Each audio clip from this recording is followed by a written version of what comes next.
Here's integrated 3. It's 11-68, letter C.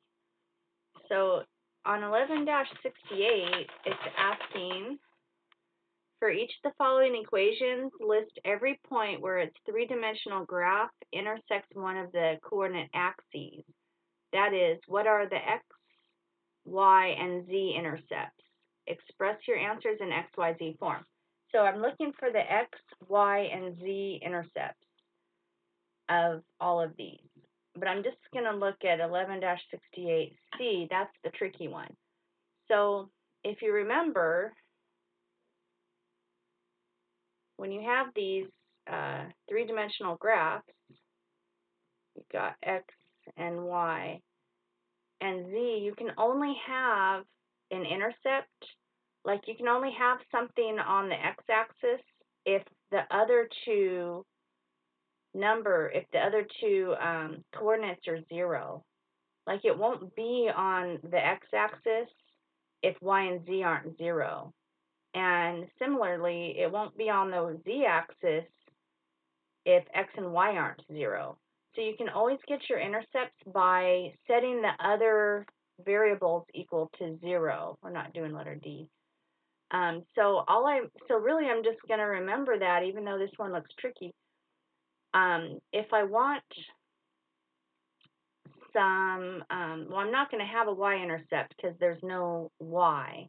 But if I want the x-intercept, then I can set z equal to 0.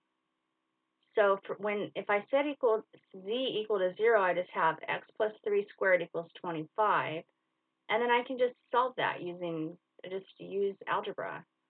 So I took the square root of both sides, and then I subtracted my 3 on both sides, and then I ended up with -8 and +2. So those are my two x-intercepts, because this must be some curvy thing. So it has two intercepts, more than one intercept. So that tells me that x can be -8 when y and z are both 0, and x will be 2 when y and z are both 0. So here's two of my intercepts so far. And then I'm going to get some more when I set x equal to 0. So I can set x equal to 0 right here. I just cover it up and pretend it's not there. It's a 0. And so that gives me 3 squared plus z squared equals 25. Well, 3 squared is 9, subtracted on both sides, z squared equals 16, and then I can have that z is plus or minus 4. And if z is plus or minus 4, x and y have to be, if it's an intercept, and it is, then x and y are 0. So you're going to end up with 4 answers.